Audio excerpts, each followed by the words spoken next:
rude of Randy to beep in the middle of the intro, huh? Did you hear it? I mean, would they hear it? I think it threw me off completely. You have anything to say for yourself, Randy? No. So are we like actually 10 seconds ahead of that? No, we're 5 seconds ahead of that. Okay. Of the clock. Just it's gonna throw me off all episode. Hey, Sally. Hi. How are you? I have to admit something live on camera. Boy. So I was Okay. finishing my Christmas cards today. I made the fatal error Ooh. of ordering them and not having them. You get free addressing on your envelopes from Minted, which obviously I did it from Minted because I'm lazy and I didn't want to like create my own thing. Okay. But at the time, I didn't have everyone's addresses, so I was like, I'm just going to order it so that they get here in time, and I'll hand address the envelopes. Sure. Big mistake because I have like a cramp, and that was annoying. But anyway, all of that being said, I finished it this morning, and I had your Christmas card and Randy's Christmas card. And while I was putting stamps on them, I was like, I should just bring them to the studio, save on stamps. Sure, because you're Gonna going to see them in us person. in studio, yeah. I sent all the rest of them off, had them sitting on my counter to bring. Hold on, I got a cough. And then forgot them. Oh. So now I have the conundrum of like, do I put stamps on them and send them tomorrow? You'll get them a day later. Or what I'll probably do is just send them with Will, but it's going to create like an awkwardness in the office because Will's going to come personally hand you, you and Randy, your Christmas cards. And then like Dave and Dylan are going to be like, what the fuck? Like where are our But then Christmas also, is that cards, a right? slight to y'all that you're like getting your address is on it? Like you were already on my list. Okay. It's not like a. No, it's not like slight. we got the extras. It's like, oh, okay, we have a couple laying around here. Maybe now we As can you throw recall, I Randy and asked Greta all on. of you for your addresses several did. weeks ago. I think I'm just gonna have Will bring them tomorrow. I think that's the move. Okay. You know what? Either way, it will adorn my fridge. Now, let me ask you this: are you a basket of Christmas cards, or are you a fridge/tree of Christmas cards? My parents have a tree that has like slots in it. Oh, okay. Last year the past couple of years we've had this like garland that sits on a really like an entryway table / mantle. Sure. And we've put them in there on the garland. Okay. But this year the garland is in our bedroom, so it's like we can't really do it on there. So Nice. right now they're all on our fridge. Okay. Will wanted to put them in like a bowl. And I'm like, I kind of like them being displayed over just like in a stack. But I told Will I'm going to copy what one of my best friend's moms does. And in their, like a doorway in their kitchen that leads to their like mudroom, like laundry room. Sure. So it's like in the house, it's not like right up front, but if you're in their house, you see it. Yep. They have like ribbon across the door frame, and then they hang them all on the ribbon. So it's like around the door frame. Yeah, I see it. And so it's like, it's not so in your face. If you're like sitting in their living room, you can kind of like see it. But if you're like close enough to them, you're hanging out in their kitchen, which always we were, you can see them. So I'm like, that's on display for the family and close friends. I like it. I think that's the move. I think it's the move. I'm also a big fan of like in the foyer or something. You have the cork board with the little ribbons kind of going across it. And you can either slide them in or you can pin them. My parents have like a wrought iron Christmas tree that has like you like just kind of stuff it everywhere. Like you're playing King's Cup and you're just like shoving cards wherever you can fit wherever them. they will. Yeah, stay. shove. Sure. And I like realized that our card kind of sucks. Like I didn't put what year it was. I didn't like write any message on the back. I mean, like we had a baby this year. I didn't even like write anything. Just like Fritz is pretty featured on it. Yeah. But I'm like, I guess the people who like are getting their Christmas card already know all that. You kind of know the deal. Yeah. But like I would have appreciated the year. Yeah. Now I'm going to like write it so that I remember. It's going to, when you look back, you probably keep a copy for yourself. When you look back, it's going to be like, ooh, where does this one fit? So the Jung the first family one has with a kid is notoriously easier. intense Christmas cards. Like aggressive ones. Like you write the whole synopsis of your year on them? No. Okay. They all have a theme. So my mom has made a Christmas card every single year since her and my dad got together. Okay. And we've never missed a year, even though we've gotten real close. Like she still hasn't sent them out. I think they just got printed. There's a couple of New Year's cards. One year we almost missed it, and it snowed in Texas in February. Not near as bad as it did like in February this year. We made like a snowman, and my mom sent out a Valentine's card because that's Oh, how desperate okay. she was that like we almost missed the. Yeah, I like that. But Though. we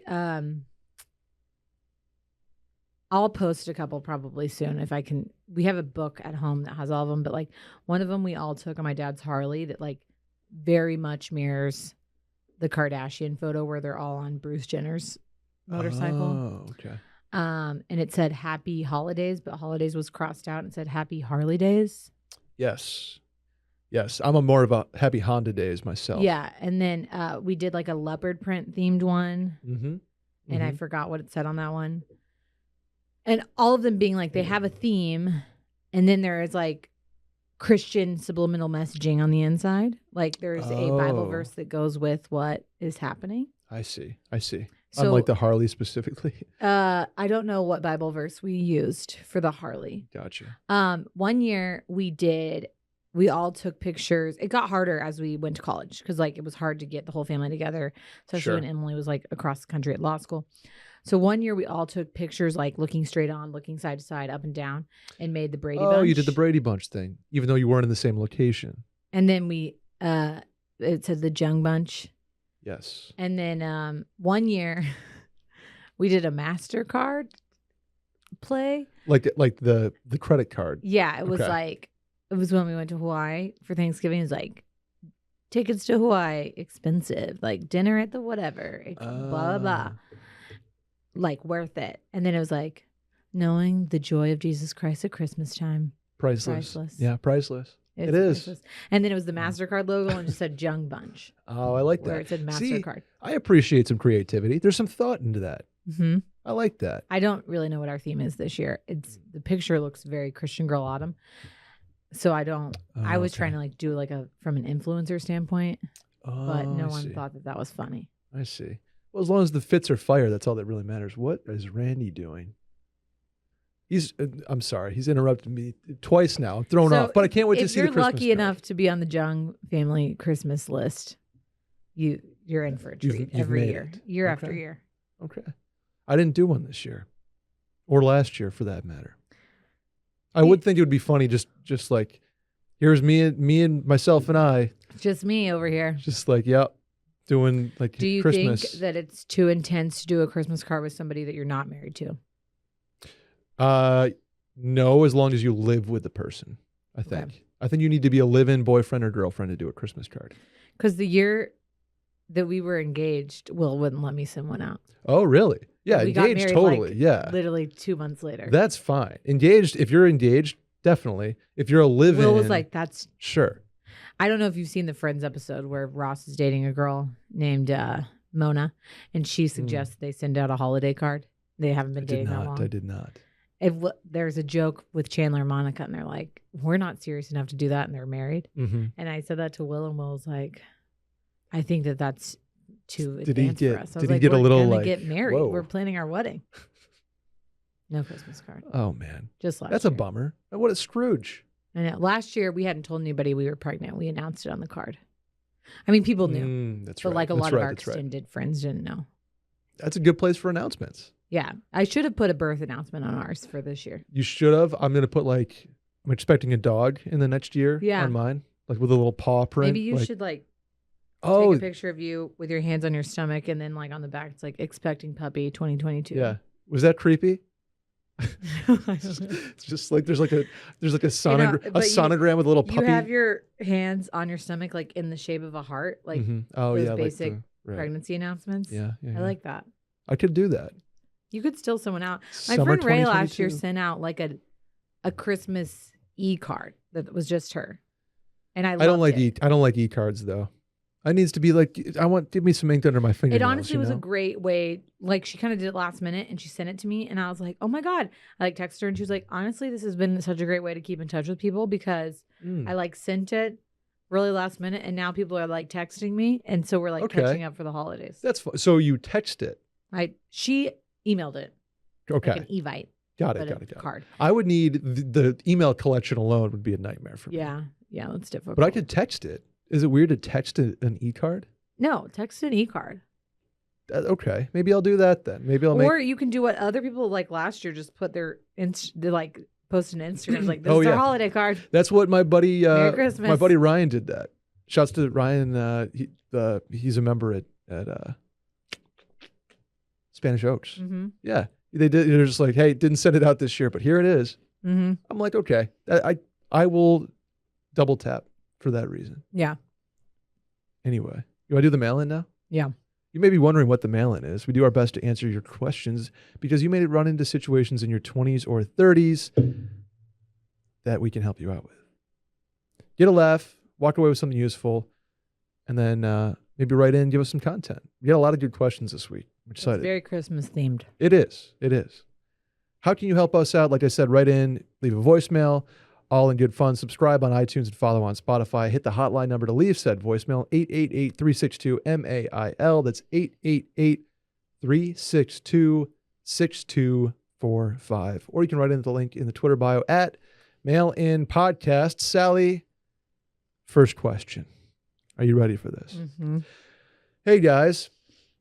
Why should Santa presents always be wrapped, and how can Sally be so wrong about this? Large items like bikes, drums, etc. being obvious exceptions. Would you like to address the masses? I kind of wish that Lily was with me here so that we could answer this together. Okay.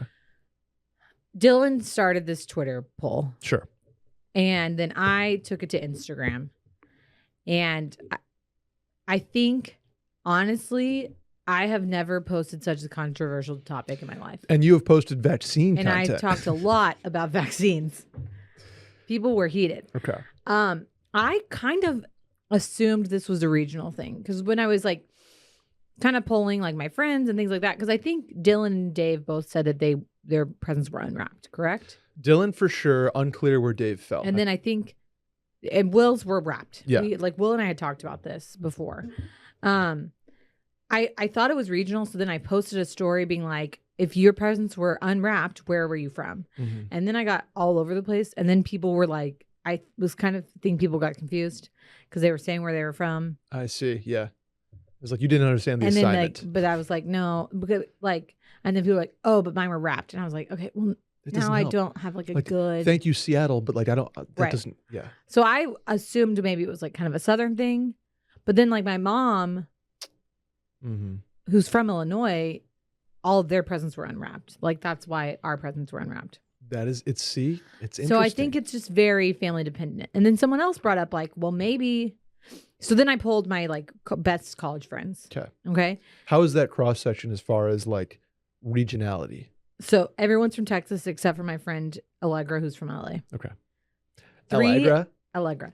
3 of the 5 of us had wrapped gifts, and 2 of the other 2, me and my friend Alice, had unwrapped gifts. Okay. And I was like, this is wild to me. And then we were like, maybe it's because Alice and I are from big families and people who have lots of kids aren't going to wrap a lot of presents. And someone actually mentioned that in my DMs. I'm like, maybe that's what it is. Maybe that's the variable. But I don't think it is because I also know people who've had unwrapped gifts and they were like the only child. So here's how I feel about it. Santa gifts are always unwrapped for me. And this is how it was for us when we were kids. Because people were like, well, if it was unwrapped, how'd you know which toys were yours? So you're like, obviously they were in separate piles and then your stocking was next to it. So you knew which ones were yours. Oh, hate that. Oh, that just gave me chills. So you like, we would run downstairs. Sure. There would be presents galore. You'd like, because you would like get amped. You like saw what they were. You're like, fuck yeah.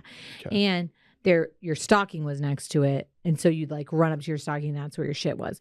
And our Santa kind of worked like this. Like once we were a little bit older, we started getting like a group gift.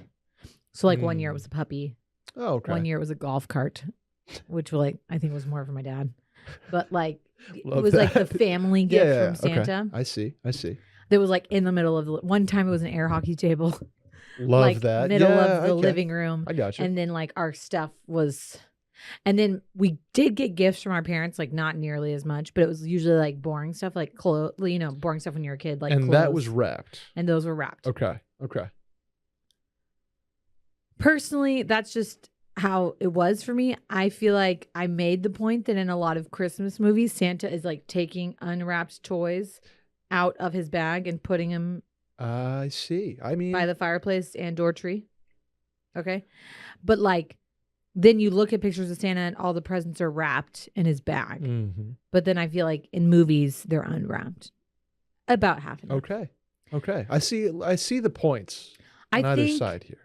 It's so polarizing because it brings up people's memories of Christmas. Oh yeah. It's like, oh, my family memories are better than yours. Or not like, how could you not do that? Like, if I saw my unwrapped Xbox. But I think that Santa, for me, that was the excitement. Like, we would sit upstairs and like my dad would literally like have to sleep at the foot of the stairs to keep us from like running downstairs. Right. Or like I remember Christmas morning at like 3 a.m. we would wake up and one of us would run down and like peek and see what shit we got and then like come back and report to each other. Wow. So you knew going in. It's not always, but like sometimes. And then my parents got smart and we're like, we're going to put these out at like 5 a.m. before the kids get up. Cover your ears, Randy. I also think I'm just going to pull this card like, guys, are we trying to be carbon neutral or carbon negative like in 2021? Wow. You're going to waste paper wrapping shit? Wow. That's so wasteful. Wow. She went there. We already have too much packaging in general. Like I got to ship something the other day. It's got like the box, all the shit that's like keeping the inner box from like bopping around. Then there's a ton of plastic. Like I don't need all that extra stuff. And then I'm going to like waste wrapping paper and ribbon. Yeah. Well, let me turn this back on you, Miss Online Shopper. You do all the packaging. You got all the cardboard. I go to the store and pick it up. Okay, that's fine. But I'm saying I'm also not adding additional wrapping paper to it. Correct. So we're neutral. Right. But like think about the people who do shop online. And then wrap. Which I also do. Okay. Wasteful. Yeah. You're playing the CO2 card. That's tough. It's 2022 almost. We can't here's another point. Be carboning Someone up the atmosphere said like that. In my DMs, I think it depends on, or maybe this was on Twitter. It depends on whether or not your parents, aka Santa, put together the gift beforehand. Oh yeah, that was a weird tangent that this went off. But I think it makes sense because my friend Monet, who also has her gifts wrapped, said the same thing. Like big stuff, obviously you're not wrapping a bike, but like say you got I think your example was like a Barbie dream house. Barbie dream house. Okay. Ours were like, one thing that we for sure got, a Barbie motorhome. It was a lituation. Of course. That thing was sitting like pristine, like ready to go, ready to play with on our like living room coffee table when we got up. I like still remember the Christmas. And so my parents spent like all night putting together toys for us, all 5 of us. I think, is it a lazy move of your parents to just wrap the box and not put it together? Like that's kind of fucked up. No, you know why? I think here, let me turn this around again. I think part of the fun was like the morning after with your parents, like assembling. No, that's not I love doing that. See, I think for me, my memories of Christmas are like immediately playing with toys. Not like waiting for them to be assembled. Okay. Which is another pro for having unwrapped gifts. You know what? I still disagree with the unwrapped gifts, and I disagree with the piles because you knew your pile. I loved like the ocean of presents that you had to butterfly through and be like, oh, there's me. Oh, that's for you. See, we do that now, but I just like it's so much of our Christmas mornings like running downstairs, seeing our stuff, playing with it immediately, like oh my God, like again, 5 kids. The sheer time it would take for 5 kids to open up their presents and like show everyone and do all the stuff. Yeah. Like we do that now, and we like one person each gets a gift, and it still takes. Yeah, and it's like it's almost like a draft. It's like okay, like Lily, you're next. Yeah, which I do appreciate though, because Christmas morning always goes too fast. It's always like, oh man, we have. But ours had to go fast because my dad was always on call on Christmas, so we would like open presents. That's true. Those are mentioned for a couple of hours, and then we'd come back and like ride our bikes or like hang, like do our rollerblades, all the stuff. Did you do gifts for Santa, cookies, etc.? Cookies. Okay. And like I think a couple times carrots for the reindeer. Sure. And one year. Okay. One year when we were, and he would like write us letters back sometimes. Oh. Like a couple times, not all the time. I think Randy's on writing letter Santa duty for his nieces this year. Yeah.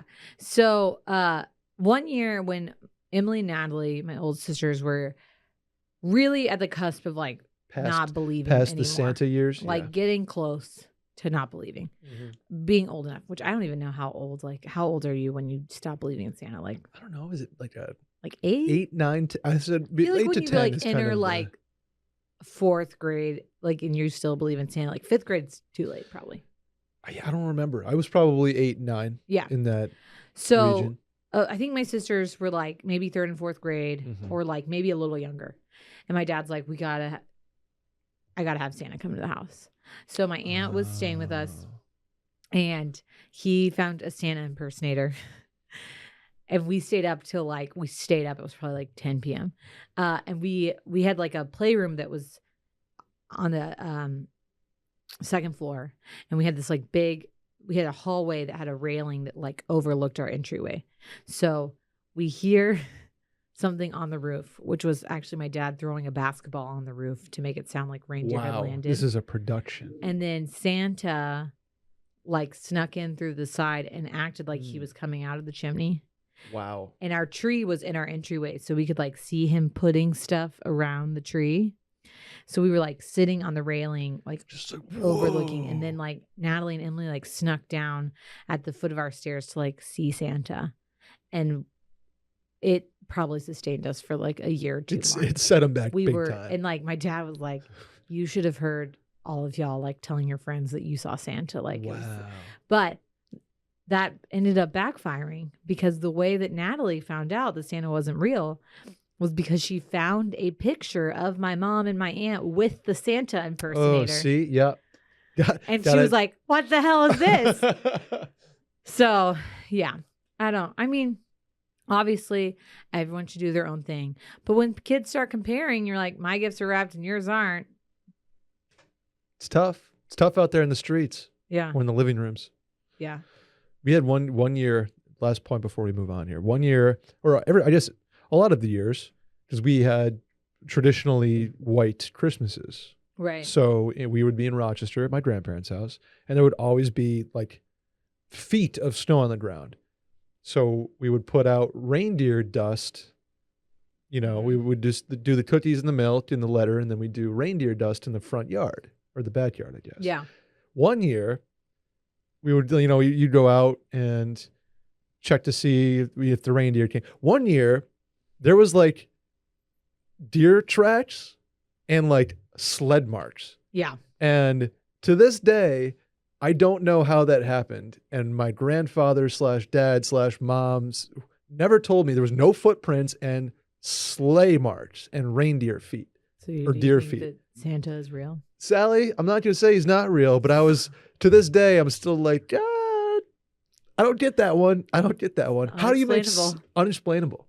And I always thought that was kind of cool. Yeah. And I was like, at some point at Thanksgiving years, I was like, how the fuck did you guys do that? My dad really prided himself 1 year on like putting ashes on like in front of the fireplace and then putting what looked like reindeer like paws. They were in your house. And we like really ate it up as kids. And then like thinking back, I'm like, the reindeer came inside? Like, yeah, they were here. That was a poor choice. Like, it's dangerous.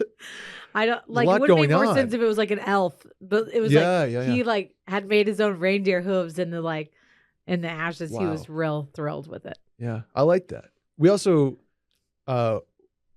we hung our stockings. They would traditionally be off the beam above the living room, and so we would have to go get them, and bring them down. Versus like them marking our piles. I think it's crazy that people wrap gifts inside the stockings. That's so much wrapping paper for little things. No, I don't. Our stocking was always unwrapped. We'd more or less dump it out. And individually wrapping like lip balms and shit is very unnecessary. That's a lot. No, that's too much.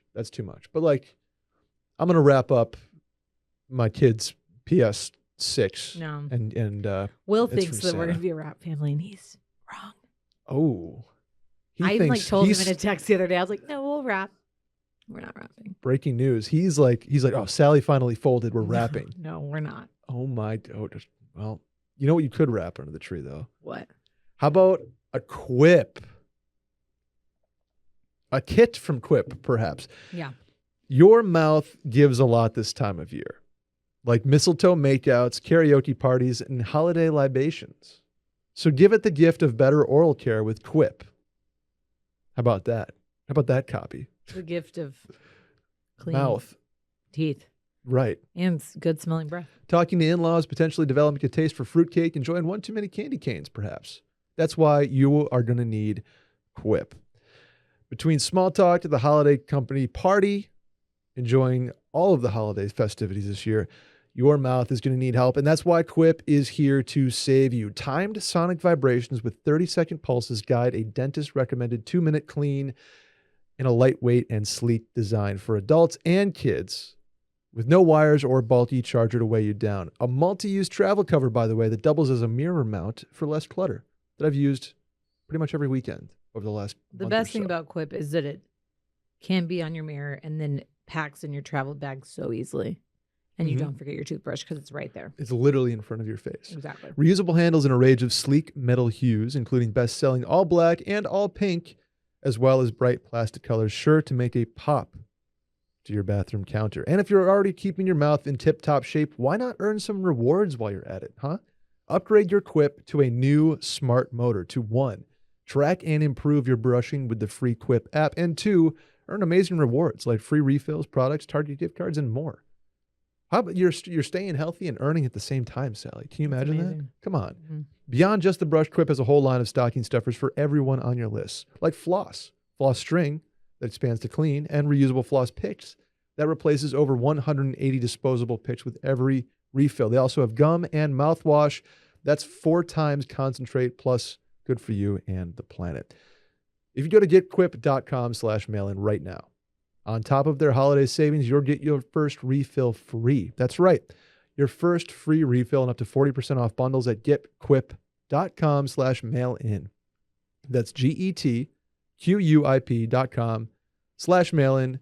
Quip, the good habits company. How about a voicemail, Sal? Let's do it. Hey, Brett. Hey, Sally. It's Big Matt from Michigan. Shouts to Will. Hope you guys are doing great. Sorry, that's the dog. Had a quick one for you. Would love your take. Slated to be best man in my longtime friend and roommate's wedding coming up here in a couple weeks. And very excited about that. But, already kind of did the bachelor party, just a pseudo one, very small, quick. And standing up, got to pay for the tux rental and all that. My overall question for you is, if you're standing in the wedding, does your gift change? Obviously, you got to cover the plates, for you and your date that are going to the wedding, and he's a good friend of mine. So in the long run, I'm going to be more generous than not, and that's how I like to be, and how I hope others like to be as well. But, it does add up between the tux rental and the dinner and the bachelor party cost. So the question is, does the gift get knocked back? Or as someone who's in the wedding and contributing, are you excused from a gift? I'm of the camp, you still got to give a gift. But, I just got me thinking, what's etiquette when you are in the wedding and not just a guest? Would love the taste. Hope you guys are great. Bye. In the wedding, Sal, but not wondering how big to make the gift still. You still give a gift. I don't think you're required to give multiple gifts. Personally, this always was really confusing to me in the beginning of my wedding season. Your wedding phase. When I had friends who'd have multiple showers that I was invited to the shower and the wedding, etc. You're like, do I get them a gift for the shower and the wedding? And a couple friends I did, I'm like, this is freaking expensive. Mm-hmm. You get one gift, okay? You give it to them in the shower, great, they got the gift. You don't owe them another gift for the wedding. Someone finally told me that. Thank God. Because I was I spent $1,000 on a friend and I was very broke. Yeah.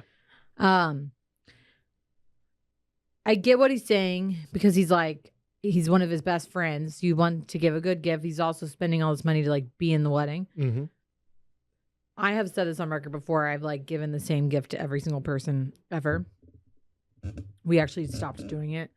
Mostly because I'm out of the wedding phase now, and I I just see. don't have the like forethought to order these things. But I gave every person a personalized charcuterie board from a heirloom that was in the state, like it's a state of Texas. Yep. Which is a awesome cutting board. They have all the states, but like Texas obviously is the best one because of like the sheer size of it, and it's like a good shape. We gave a Florida one once, and it was like tiny and stupid. Yeah, it does like have a handle, Texas though. has a great shape, and it like you got Colorado, you're just a square, so it's like weird. Sure, yeah, it's total square. Same with Wyoming. I think New York and Michigan are actually pretty decent because they're like recognizable and they're big enough. Sure, yeah. But like we did a California one, I was like, this was a mistake too. It's like a sliver of wood. But it would like you could stamp like a heart where they got married and like engrave the date and their initials. That's fun. So I did that for everyone, regardless of who it was. Like if I was going to their wedding and I was in it, they got it. If I was not in it, they got it. So that was easy, and it was like my go-to gift. I think if you're in it and they're a close friend, it means more to like give something that's personal versus a Venmo or something. Versus like some plates. Yeah. So if you can give them a gift that like they'll remember and not spend a ton of money on it, like that's always a good way to go. Yeah, I don't hate that. Or if you want to like hit the registry up for something easy, hey, your new fork set, buddy, that's on me. And here's like a sentimental piece that didn't cost me anything. Right. Perfect. If I'm in the wedding or out of the wedding, I try to personalize every gift I give. I try to personalize it more if I'm in the wedding. If I'm not in the wedding, I'm like, you get something off the registry now. That's totally fair. Totally fair. Because like that's what they registered for it. They wanted. They did. You know. They certainly did. New sheets. Click. Yeah. Puppy trainer gate. Click. All you, or all me, I guess. Or if you're me, you just give pizza stones engraved with your initials on them. Yeah. Still have 12 left. One thing we did that when Will was best man for like some of our best friends is we gave the bride and groom, we gave him a guayabara and her like a Mexican. A guayabara? Isn't that a Mexican wedding shirt? Oh, I thought that was a South American rodent. No. I mean, I don't know. It's a capybara, sorry. The guayabara is pretty popular in Texas. They're like buttoned down. Yeah, short sleeves. I think I know. Like yeah, usually linen and have stitching, and then you can put their initials on it. And then we gave her a shirt from a brand called Me Golondrina, like has like a lot of beautiful embroidery because they were like honeymooning in Belize, and it like made sense. And then they could wear them again. Like so something like that is kind of cool. I don't think you have to go. But if you're already paying a ton of money, touch rental is $200. Bachelor party is $1,000. Like you're already dishing. You don't need to go above and beyond. Yeah. And I think any friend that is a good friend will understand that. Totally. You're like being in the wedding and all that entails is a gift in itself. But like also, I think I'm at the age now where like we gave gifts and then when we got married and recently I'm like, I just want cash. Yeah. So like yeah. Giving them a card with some cash in it is also nobody fine. is ever going to be like, oh fuck, cash. Can't believe you gave me cash. How rude. How rude. Yeah. Oh shoot. Again, here's a favorite and it's easy to do and it can be personal. Give them a Christmas ornament. Don't hate that. Can never have enough ornaments. My friend did it for me last year and it was like the best thing. Like we were like, this is our favorite wedding gift. Yeah, because you can see it. It's fun. It's personal. Even if it's not at Christmas, like you can still give them a Christmas ornament. Displaying that. Oh no, I see. But like you can give them like the newlywed ornament, you know? Yeah. And then like they have that for forever and they'll remember. And that can be cheap. Do you still have your wedding cake? What's that thing you're supposed to eat it a year after? You eat it a year after. Okay. You usually like freeze it. We actually, because we got married in Laguna Beach, the bakery that made it in California gave us a cake. Like they will make you a cake a year later, the same one, like a tasting cake. Okay. And we actually went back for our anniversary, so we got it. Big mistake. It was not as good the second time. Dang. And we were kind of like this. And we had to like drive 20 minutes to go get it because the bakery was like in Dana Point, not Laguna Beach. And I was kind of like, could have just gotten some cake. Yeah.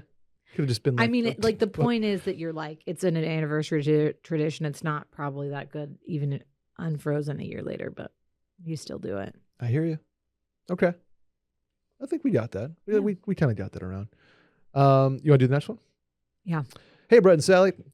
What is an appropriate Christmas gift to get someone you've been talking to for a few months and think things are getting a bit more serious? For context, we've been close friends for a few years, and over the last few months, things have gotten a lot less friendly and a lot more flirty. With her asking me to come stay with her for a weekend. Okay. Obviously don't want to get her anything serious, but not sure what is an acceptable gift for a girl who you're pretty sure you're a bit more than friends with. Thanks, love the pod. Situationship gifts, Sally. I have a great answer for this. Hit me. An experience. Ooh. Experience over material things. I love that. Love that. Because cosign. It can be, like a material thing is difficult because even like if you're dating someone but it hasn't been that long, it's really, especially like giving a girl like jewelry or something. It's either too much or too little, right? It's like, oh, here's a bottle of wine. Right. And or like here's a candle, which is like nice, but like yeah. she probably got a candle from a friend. Mm-hmm. You know, I think that can be difficult when you're in the stage of like, I'm not in a serious relationship yet. Yeah. And like, I don't know either what they like, or I'm worried that I'm going to give them something they don't like. Or I think jewelry is always like a little iffy if you're like not serious, because you don't want to spend that much money on someone. Right. So then you don't want to get them like cheapo jewelry. You know what I'm saying? Totally.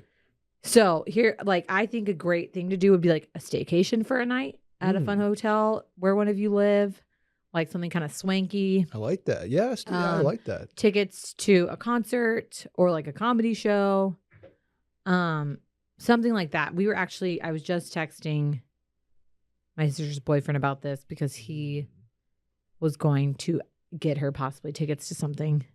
And then I said, as much as I think she would like what you're proposing, he's proposing? No. Proposing for a gift. Thought you were breaking something. I was like, she likes material things. And he's like, yeah. He's like, honestly, the last 2 years, and I've given her experiences, like, I think it's time I have to give her like a material piece of something, like jewelry or whatever she wants. I was like, yeah. But experience gifts for me, especially with your significant other, are always a great idea. Like Will and I still do that. I like that. He did a staycation for me one time, like I think for my birthday, but we didn't even take it till like right after Thanksgiving. Mm-hmm. And we went to Hotel Havana down in San Antonio. Very cool. Like some kind of cool boutique hotel or something like that, where you like pay for dinner and y'all go to the hotel and whatever. That's always fun. And that's like low pressure because you clearly have already done it. You've gone to her, you know what I'm saying? Like you've already gone to visit her. Yeah. So you're essentially doing a staycation wherever she lives. Mm-hmm. So like upping the ante a little bit and like not having it be like basically like an advanced date night. I like that. Advanced date night is solid. Yeah. And you can kind of do it whenever. Like you can either present it to her like, hey, I'm taking you on a staycation. Right? Yeah. This is where we're going to go. You pick the weekend. Or if you know when she's available, pick the weekend for her and y'all just do it. Does this include like dinner, drinks, hotel? I mean, it can get expensive, but if you're just like, even if you were like have an event together or you have like an event and you're like, hey, like got us a hotel for like for the night at whatever. Classy. It can be like somewhere fun. Yeah, I agree. Like don't do a Holiday Inn. Like do like somewhere that's like, you know. A level up. Yeah, but even one night, you don't have to do like a whole weekend's worth. I like that.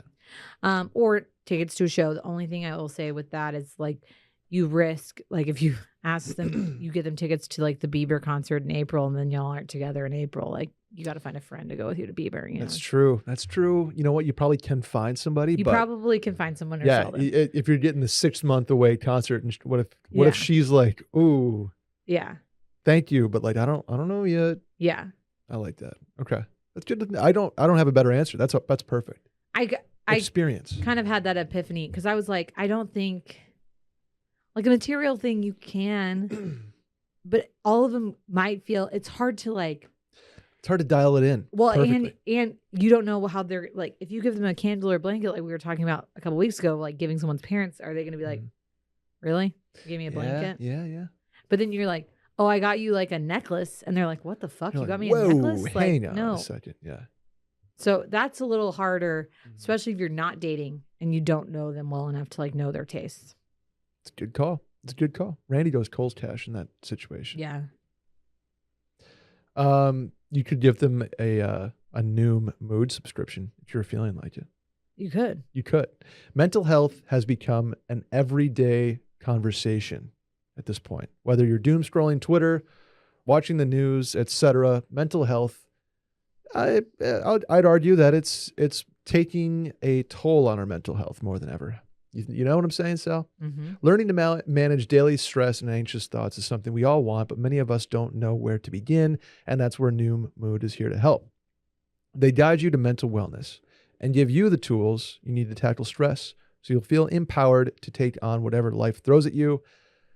I've been in a couple stressful situations lately, you could say, between family and health and work and etc. Mm-hmm. And Noom Mood is there for me at every turn.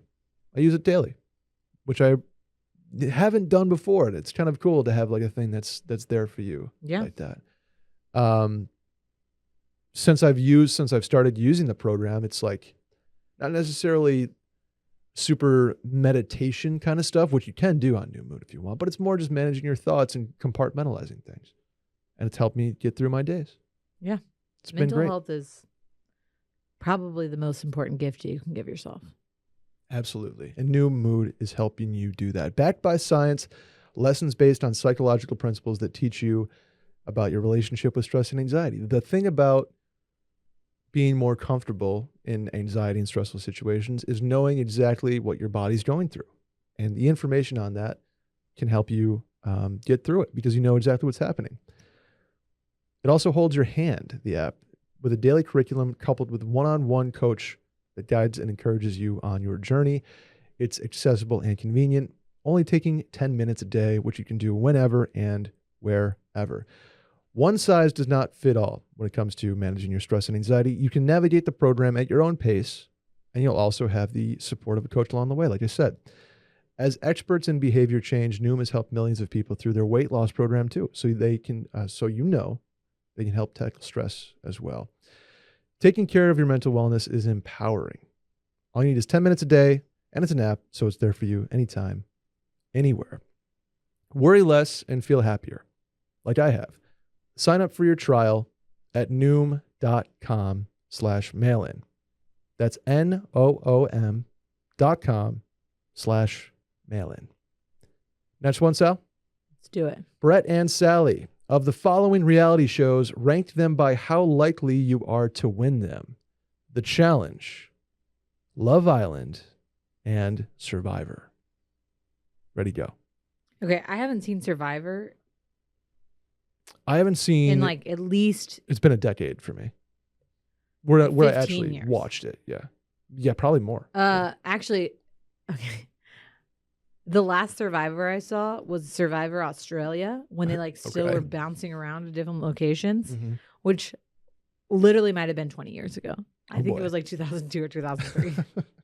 Okay. But you know the gist of it. So I still know the gist. I'm assuming it hasn't really changed. I would think it's pretty standard. What are they're like season like 42 of Survivor. Yeah, and now they have like an island they just like do it on all the time, I think. That's fair. Saves costs. I wish Amazing Race was on here because okay. I low-key think I would be on Amazing. Why don't you flip-flop Survivor and Amazing Race? Because Survivor, I'm the same as you. I haven't seen it in more than a decade. I get the gist. It's kind of like The Challenge to me. Yes, and I also think Survivor has a political aspect to it. Yeah. That The Challenge also has. Mm-hmm. Whereas Amazing Race is more of a mental and physical. Like Survivor is like kind of like Big Brother with like actual challenges. Like yes. A physical aspect. Very mental game. Yeah. Yeah. So, okay. Let's flip-flop Amazing Race and Survivor then. I'm just going to say that because I don't watch Survivor. And I don't really watch Amazing Race either, but I used to. And I really think that I would be good at it. Okay. So if we're putting that in there, given the right partner, I think that I could win Amazing Race. Really? I have an innate sense of direction. Like I am good because your husband does not. Yeah. You can like plot me in the middle of nowhere or like a random city or whatever, and I can, one, point to where north is at all times. Okay. And two, I can look at something and be like, okay, that's where we have to go. Like looking at a map, going one way one time and like remembering, okay, that's where we went. Now we like got to go back to that way. Physically, like, I don't know that I am the strongest competitor. Okay. Which is why I don't think I'd be as good at the challenge. But the like organizational skills I think it takes, and like my sense of direction, my ability to like talk my way through stuff with people, I think I'd be good at.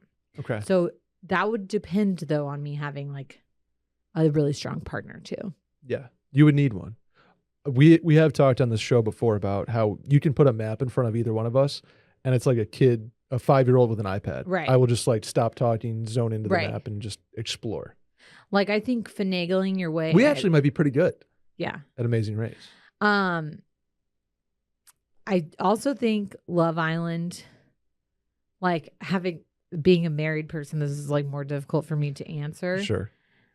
Love Island to me is very much mostly luck. Absolutely. And it's less about being, I mean, it is about being likable, but you also have to, I think the people that go in early have a way better chance of winning because people know you more. Totally. How many first like 10 people have won Love Island? One person in the couple is always new, or it always starts. It's always one of the like OGs or like was on in like the first like 2 or 3 episodes. Yeah. I think the person who won last year or the couple that won last year were the like longest running couple, but neither of them started at the beginning. Gotcha. I have told this to Will. I would be horrible at the challenge. Like horrible. I'm not a runner. Puzzles, quote, I would be great at. Yeah. What's shocking about the challenge is their puzzles are like literal basic arithmetic. Like correct. Yeah. It's like 276 times 6, and people, it like blows people's minds. Like they cannot like fathom doing math like that. I mean, they're like sitting there like, like writing stuff out. I'm like, this is literally not that hard. Like the fact that they don't understand like what PIMDOS is or like how to divide things is like shocking to me. Yeah. And I feel like they cast almost like a caricature challenge person. Right. Like the big buff like dude. And there are people who are like, quote, good at puzzles. Like, again, I think that I would be the good at puzzles person, but like my political game would suck. And like you're too direct. I'm too direct. And like I also like would cut too many deals and then like obviously lie. I see. I wouldn't be good for my word. You know what I'm saying? You'd end up being, everybody would vote you off because you'd be like, I would have fucked somebody over. Yeah.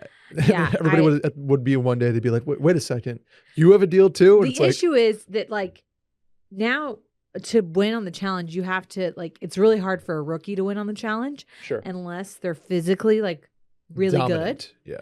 And I'm not physically good enough to even make it past the rookie stage. So then like you also have to have the relationships with people. So if we're going in order, I think I'd go Amazing Race, Love Island, the challenge. Interesting. Okay. I think I would agree with that with you. Yeah, I think that's I think the challenge and Amazing Race take the most skill. Yes. The challenge probably takes the most skill. Yeah. Especially physically. And I'm here to say I'm not coordinated. I'm not athletic. I'm not a runner. I think being a runner puts you in such an advantage on the challenge. Like literally just being able to sprint like and having endurance. And I can do neither of those. I can't remember the last time I sprinted. That's fine. I'm playing hockey, beer league hockey for like the first time in 6 years, and I'm winded beyond belief. I like always blame it on my lungs that I can't run, but I legitimately just hate running. So that would like, I'd be the person walking, like, and they would all be yelling at me. I would be, and a lot of men on the challenge are like the beefed up, right, bodybuilders, and I lose whatever back. Like, Right. you know, when they put each other on their backs and like walk toward, I'd be I'm like, like, what do you I'm want not me to do doing here? that. Yeah. So the challenge is, I agree with you. That is third in my list. Yeah. Amazing Race would be number 2 in my list, even though I think I'd be good at it. But I think I would win Love Island. Oh, wow. Why? Because I would know what I would have a strategy going in, and that would be pair up early and stay together no matter what. And just the likability part would be tough though, because you can't be boring, but you can't be you boring. also need to be more attractive than I am. So that's tough. And then be like the boring married couple that no Correct. one cares about. But you also have to strike a balance of like, you don't want to pair up and then people think you're being like, you're not being genuine and then you're just staying together because you want to stay on the show. Oh, you would have to sell it. Yeah. You'd really have to sell it. And the likability would be a problem because I think I would be too boring on the challenge. But from like, am I ever going to fight with this person? Can I like be with this person for however long it is? Like I could do that. Yeah. Yeah. If we had a talk, if we had a chat, we could, whoever I was with, we could win. I'm pretty sure. But you also like can't pull them aside and be like, no, because hey, you're like, mic'd up. No. It would be, it would be strategic. It would be political. It would be a political victory more than like a, and maybe you just genuinely fall in love. How about that? You could do that too. But I think I would know what I'm doing on Love Island. I'm not like hot enough to be on Love Island. Well, I'm not. Yeah, I'm not hot enough either. But like, I'm too old now. Yeah, if I had the physical attributes that 99% of those like folks do. A 8-pack and tattoos. Tattoos, yes. Tattoos. An 8-pack, tattoos, and hilariously tan skin. They all just get spray tans like every 4 days. Totally. And like Brazilian waxes, like their whole bodies. There's not a hair on any one of those people in the whole place, men or women. Get so fat on that show. I guess like all they do is work out. Literally all they do is like in the morning, it's just like, and they've woken up and now they're waking out and now they're in the pool and now they're hammered and now you do it all over again. Good question. Yeah. Good question. Let's do some words from our friends at ExpressVPN, Sally. Happy holidays to you guys. It's the season of giving, but you've already given enough to your internet service provider. If you haven't been using ExpressVPN every time you've gone online this year, here's what I'm talking about. The enormous internet bill, yeah, you pay that every month. But every time you go online without ExpressVPN, your provider like AT&T or Verizon can see and log every single website that you visit. Hear that, Randy? Every single one that you visit. And yes, that includes all the sites you see in incognito mode, Randy. Sheesh. On top of overcharging you, they're also legally allowed to sell all your browsing activity to third-party advertisers for massive profits. And that's why I'm done giving up to my internet service provider, and I always go online with ExpressVPN. The app encrypts and reroutes 100% of my network data through their secure server so my provider cannot see a thing. It couldn't be easier to use, too. Simply fire up ExpressVPN on any of your devices, phone, laptop, whatever. Tap one button to connect, and that's it. Unlike your internet service provider, ExpressVPN is committed to your privacy, and that's huge. Their privacy policy has even been audited by third parties, so you can rest assured that your data is not being logged by anyone. You've given enough to your ISP this year. It's time for you to start taking. So take back your internet privacy with the VPN rated #1 by TechRadar and Mashable. Visit expressvpn.com/mail and get 3 extra months of ExpressVPN for free. That's expressvpn.com/mail. expressvpn.com/mail to learn more. Last one, Sal. Hey guys, everybody has been getting more food to go with the pandemic. I need the definitive opinion on how much to tip on takeout. If I go pick up the order myself, I always struggle with how much to tip. Tip is supposed to be for service, right? But I feel like a dick if they hand me the receipt and they just watch me sign a $0 tip. I'm also more likely to tip if it's a small local place. Additionally, do you have a standard for how much to tip food delivery people? Thanks. This is actually something I struggle with too. I've done both. I've gone back and forth on this. I don't know what to do, Sal. I don't know what the etiquette is on this. And someone the other day said something. They were like, "Are we out of the point of the pandemic where we like don't have to tip everyone like an insane amount? 40%." And then I like felt bad because I was like, you know what? Our service people do a lot for us. They do. They certainly do. And I think that especially if you have the means to give, you should. But then you like, if I ordered, so we went out on Saturday and my brother and his girlfriend babysat for us. And I ordered them Italian food, like on Postmates or Uber Eats, I think, because I didn't have time to go get it before. But I was like, I'm going to buy them dinner since they're babysitting for us. Sure. Between the delivery fee, the tip, all the other crap, it was like an insane amount. It's crazy out there in the streets. 50% of what the actual bill was when you pay for everything. And you're like, damn.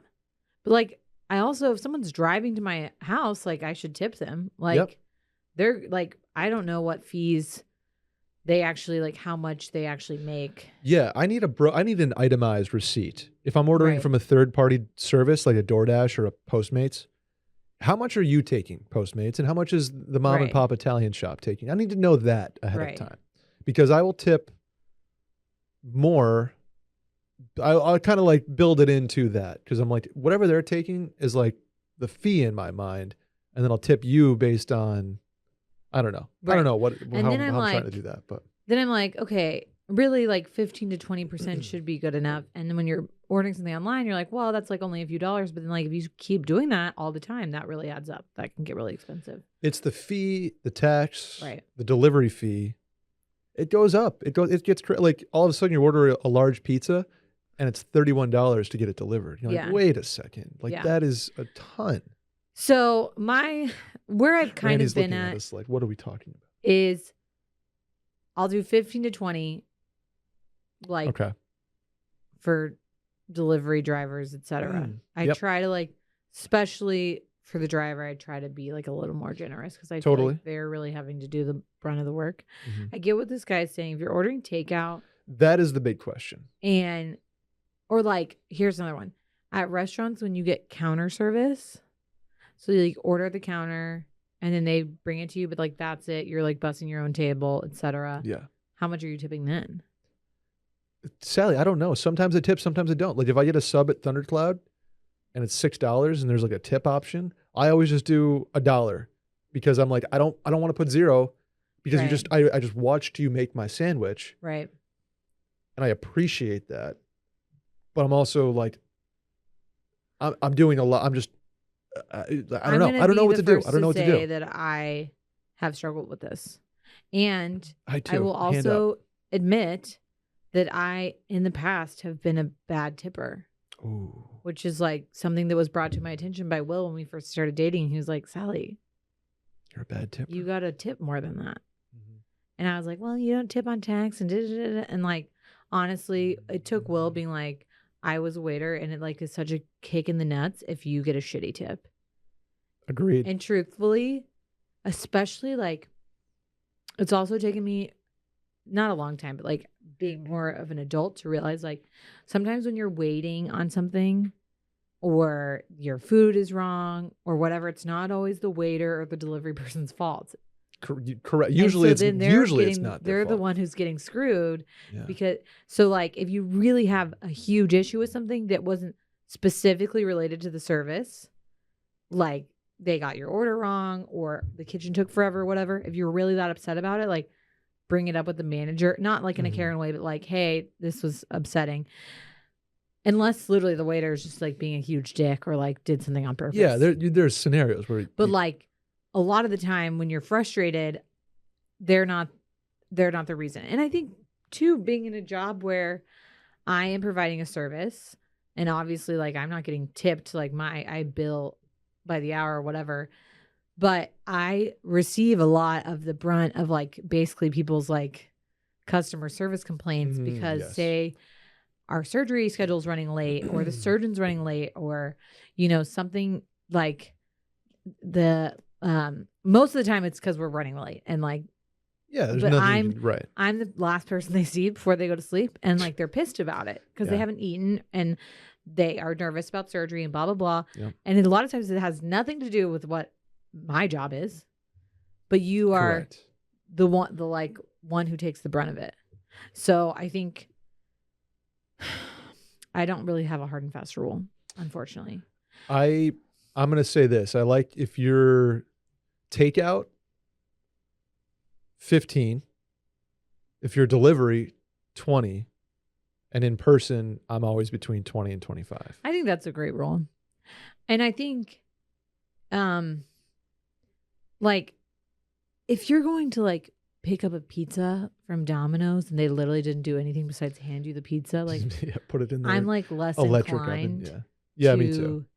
That's a no tip situation for me. But maybe that's rude. Maybe I'm I honestly mistaken need there. the service people to reach out to me. Please DM me if you feel like I'm being really egregious. I also am like, part of me wants to start spending less money, so I'm like, maybe I need to stop getting food delivery if this is going to be this like. Oh, I've become a huge takeout guy for this reason specifically because delivery fees on the apps are up like crazy. All of those apps are killing the restaurants. I know. So like, but that's how I discover sushi restaurants. And then I call or I just go to their website and their online delivery function is through one of them. Mm-hmm. And it's like, I don't know what to do. Do I just call every restaurant and order directly? Yeah. Is that the move? Does that help? Yeah. Please let me know. Mom and pop shops out there. I think I kind of agree with your hard and fast rule. Like if it's a counter service or you're picking it up, like even to me, like 10 to 15. Sometimes when I like look at the bill and it's like $7, I'm like, okay, you get $1. I think that's pretty for standard making because my it's taco. $12 and right. I'm like, here's. But then $2. if it's like a pizza delivery man, I'm like, well, you just like drove all the way over here and like had to like go through my bullshit apartment gate and like get up here, like. That deserves higher percentage for sure. And then in service restaurants or bartenders, I always. But here's an issue that Will and I have had with delivery lately. I think like 3 or 4 times, and we only did this, like kind of knew this because people were like ordering food for us when we had Fritz. Mm-hmm. Straight up just never got delivered. Ooh. And a lot of times when like people are paying for stuff, when like say you're like doing Uber Eats, you can add the tip on pre-delivering. Mm-hmm. So there's like I don't know if it's like where we live or people just like don't care to make the effort or they're leaving it and someone's taking it. It's tough. But it's happened so many times. Damn. That stinks. So I've just kind of like given up on getting food delivered and I just go pick it up myself. Yeah. With my old apartment complex, there's too many like key fob points that you had to hit before you could get to my apartment. So delivery just became delivering to my leasing office, which would require me going to get it. Right. I mean, we did that when we lived in an apartment. It was not a long or not a short walk, which I would found out later on in my moving quote that did I ever tell you that? My moving quote doubled because of the walk from my freight elevator to my door. And I was like, that should have been involved in the quote. But see, like I'm more likely to tip someone like that, like a mover or totally, yeah, my hairstylist or like my manicurist because I like just spent time with them. You know what I'm saying? Yeah. Oh yeah. Tipping's an interesting like. And each person has their own thing. I think it's really crazy, like when you go to other countries and you don't tip at all. Oh, it's built in? Like I think in Spain, a lot of countries in Europe, it's like built into the price, so it's like rude to tip. And then like people who come here are like, what? I'm supposed to tip on this? Mm-hmm, mm-hmm. Remember when you didn't have to tip on Ubers? Oh yeah, I don't tip on Ubers. I give them 5 stars. I don't really tip on Ubers, though. It depends. If it's a 4 a.m. airport ride, yes. Well, like we took an Uber from Deep Eddy to our apartment. That's like literally a mile, maybe a mile. And it was $25. Yeah, no. Uber prices and Lyft prices are far too high nowadays. But then I feel bad. I'm like, how much of that did they see? I was an Uber driver. Back in my day, when I walked uphill both ways to school, I think it was 75-25. Okay. In Boston when I Uber drove. But then the prices were like big tech, $4. Fucking us out of everything, you know? Yeah. I don't know why the prices are so, and they have been. It's pandemic related to a point, I'm sure. But then there's like, is it not enough drivers? What is the issue? Yeah. Why have Uber prices quadrupled in the last 2 years? Still cheaper than a DWI though, you guys. So true. Don't drive drunk. Very true. Sally, I have a shower thought before we get out of here. Okay. Will does a thing that I'm jealous of. Okay. He has a bunch of friends on Find Friends. Okay. And I used to think Find Friends was like creepy. Yeah. And like privacy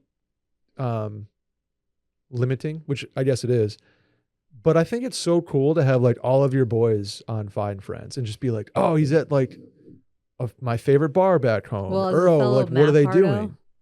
I get that. Yeah. Is that what it is? Are we just map hardos that we like to explore and be like, what are people doing? I think that's so cool. Like, oh, he's at Mammoth Mountain skiing. Like, that's awesome. So Will's friends are a special breed, although I follow a lot of my friends on Find Friends, and it's kind of nice just because you can be like, honestly, for some of my friends, we're really bad at keeping in touch, and some of them like live in Austin or like their parents live in Austin, so I'll see they're here, and I'm like, oh my God, you're here. Yeah. Like, oh, let's go. hang out. Yeah. And I don't like get on to just check up on people. A lot of times I get on.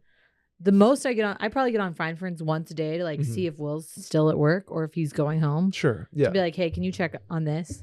Yeah. Like or relationship stuff makes right more sense. But and then I happen to see that like other people are in Austin or whatever. Will's friend who lives in San Francisco is also really into maps and like literally will text Will and be like, what are you doing at Nordstrom? Like, I would do the same thing. I'd be like, dude, I see you at the mall. Like, what are you getting? Yeah. Like, I think it's a really funny way to keep in touch with people. Yeah. Because you can like see what they're doing and then ask them about it, which like probably is creepy, but I find enjoyable. Honestly, the best thing about Find Friends now for Will and I is like you can get a notification when someone leaves where they are. Mm-hmm. So like Will will just do it. It alerts the other person. So like will like set it up for when I leave work. So he doesn't have to like text me being like, when are you leaving? A lot of times because he's like handling Fritz. Sure. Before I get home. And so he'll just get a notification, but I'll get a text being like, Will's going to be notified when you leave. So I think at least there's like less of a stalker aspect of it because I think they let you know that someone's like keeping tabs on your location. Yeah. Oh yeah. Obviously. But I want to normalize like me and my boys. I think it's pretty normal. A lot of my friends do it. None of my friends do it. None of my friends. You need to request them all and be like, we're following each other now. I want to be like, yo, I want to see what you're doing at all times. No, but like if I'm bored or something, or if I'm just like, I'd rather see what my friends are doing than doom scroll Twitter. Yeah.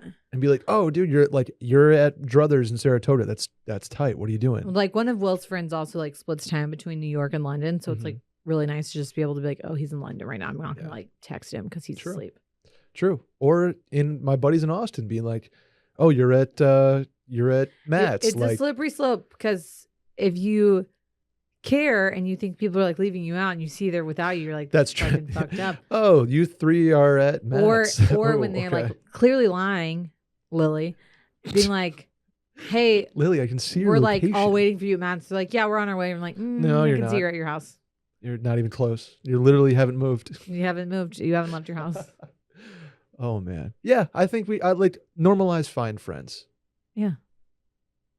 I guess I'm sure there are arguments against that. Like, I don't want you to see where I am, but it's fun. It is fun. Or you can make it fun. I don't know. That's my Find Friends shower thought. I had one and then I forgot what it was, so we'll end on that. We'll end on that. Cool. Thank you, Randy, for being behind the ones and twos. Thank you, Sally, for doing the mail-in this week and all weeks. And thank you guys, the listeners. Subscribe, rate 5 stars, review, and tell a friend about the podcast. Hit the hotline number, 888-362-MAIL. That's 888-362-6245. Or you can write in the link in the Twitter bio at Mail-In Podcast. Speaking of Twitter, Sally, where can the folks find you? Sally DeFreeze on Instagram and Twitter. I am Brad Merriman at Schmerriman, SHMERRIMAN, on both of those. And we'll see you guys next week. Okay, bye.